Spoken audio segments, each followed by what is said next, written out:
The word final often scares us, but how often do we get around it?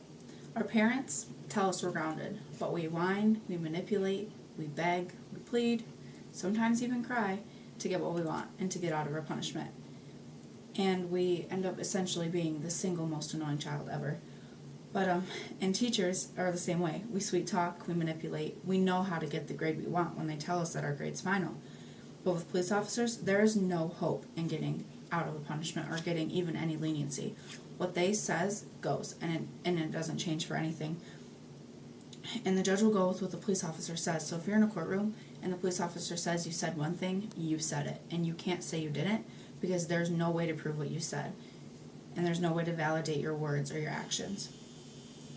And is it just to be wronged by a police officer and not even be able to prove it?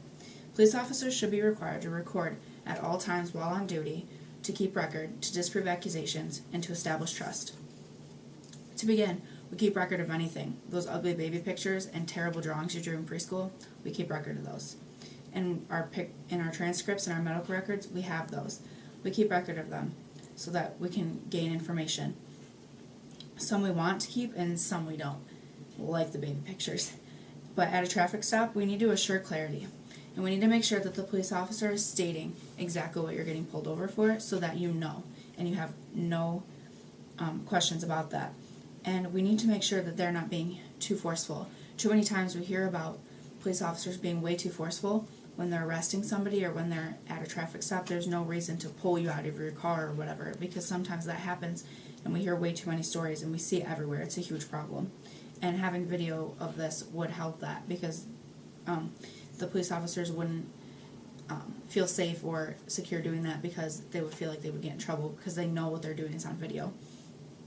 In a car accident, what the police officer reports is final, so either keep your mouth shut or be clear in what you say. And what I mean by that is you need to make sure you're not having an attitude with him or something because he says, well, it looks like this happened, and maybe it didn't happen that way, but you don't need to have an attitude about it because he's going to report that, and it's going to just go against you. Secondly, disproving accusations. This doesn't go only for the police officers, but for you as well.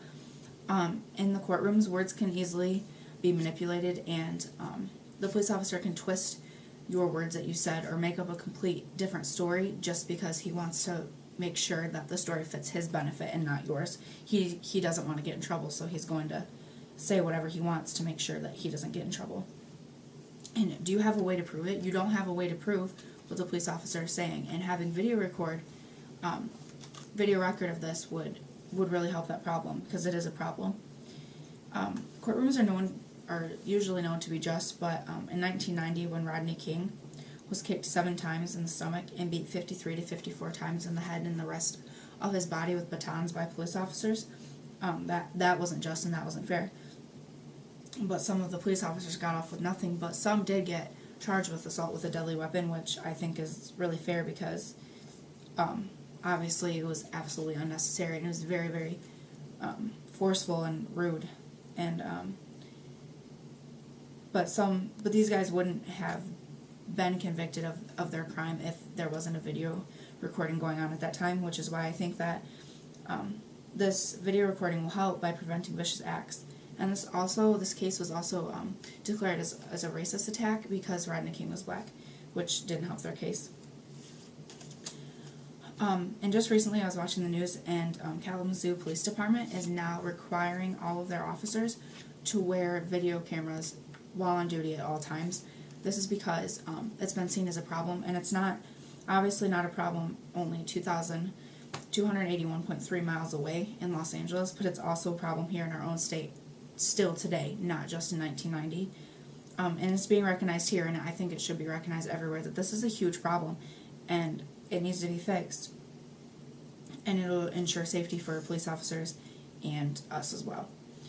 Finally, establishing trust is a key to any relationship, and I believe to even feel safe in a conversation with a police officer, you need to have a trusting relationship going into the conversation rather than a fearful one, which most of us have, because there is a statement that I hear a lot, and it's cops are pigs, and that's a worldwide belief. And I think that if we were able to just narrow down the violence that comes from cops or the abusing their power that comes from cops, it would be easier to do if we had video record of everything that they were doing. Cops are known to abuse their powers, but anyone in the position of power has the potential to abuse it, and I full-heartedly believe that. So we don't need to have donuts and coffee with them every week and be their best friend, but we do need to have a trusting relationship. To conclude, the word final isn't scary when it comes to our parents or our teachers, because we know how to get out of it. We know how to manipulate, we know how to whine, we know how to beg to get out of it, but you can't whine and beg to a police officer. They're not going to listen to you, and what they say is final. And there's no leniency in any of their punishment. Police officers wearing cameras to keep record, disprove accusations, and establish trust is both beneficial and necessary to the well-being of our society.